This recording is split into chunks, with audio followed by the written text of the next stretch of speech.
I know there's some of you that will disagree, but I think a beadless, weightless size 18 Flashback Pheasant Tail Nymph is simply a must-have fly, no matter where you fish. I'm never without at least a dozen of them. For a hook, I'm going to use a Lightning Strike NW3 in size 18. After getting the hook firmly secured in the jaws of my tying vise, I load a bobbin with a spool of brown Veevus 16/0 thread. It's exceptionally strong and its thin diameter is hard to beat. Get the thread started on the hook shank, leaving a little space behind the eye, and take a few wraps rearward before snipping off the tag. For the rib of the fly, I like extra small copper ultra wire. A 6-inch length will make numerous flies. Lay one end of the wire against the near side of the hook and take thread wraps to secure it. Keep taking wraps, binding the wire to the near side of the hook all the way back to the start of the bend. Natural colored pheasant tail is used for the tail and abdomen of the fly.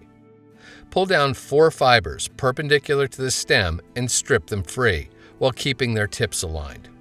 It's a good idea to snip off the curlies so they don't get caught on your tying thread while wrapping. Measure to form a short tail just slightly greater than a hook gap in length. Anchor the fibers to the top of the hook shank with a few tight turns of tying thread. You can adjust the fibers to length if necessary.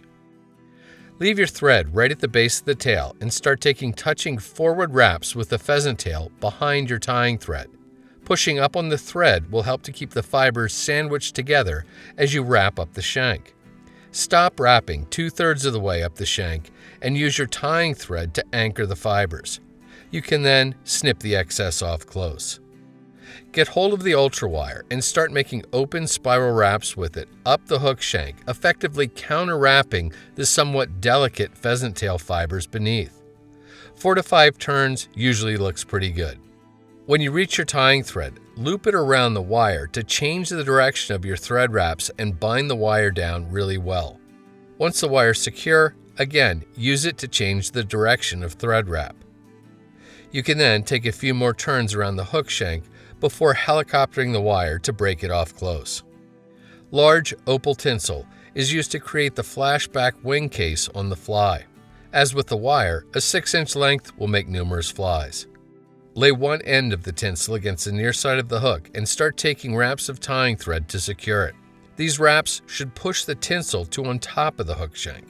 The material is quite slippery, so make sure it's bound down really well.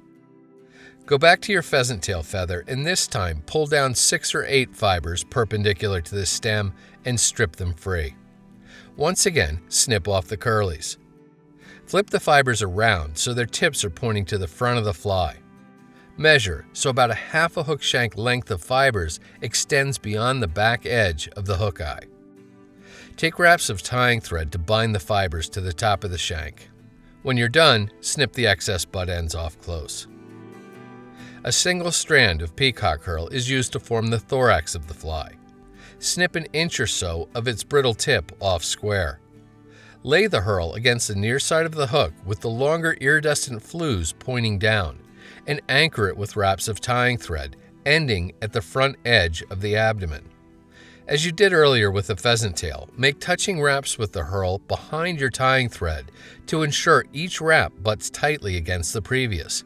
Leaving a little space behind the hook eye, anchor the herl with wraps of tying thread, then snip the excess off close. Preen equal amounts of the pheasant tail tips to either side of the hook to form the legs, and take thread wraps to pin them back. This can be a little fussy, just take your time, as this step is worth getting right. When you're satisfied with the look of the legs, pull the tinsel forward, over top and in front of the hook eye. Take a few wraps of tying thread to anchor the tinsel behind the eye, then fold the forward pointing part of it back and take a few more thread wraps. This will lock the tinsel in place so it can't pull free. You can then snip the excess tinsel off close. Now, reach for your whip finish tool and use it to complete a 4 or 5 turn whip finish, seat the knot well, and snip or cut your tying thread free. Even though this fly is rather small, a drop of head cement, here Sally Hansen hard as nails, applied to the thread wraps will definitely increase durability. If you have a fine-tipped bodkin or even a feather stem, make sure the eye is clear of adhesive. And that's the size 18 Flashback Pheasant Tail. Again, I think all fly fishers should carry this pattern in this size. It works that well that often.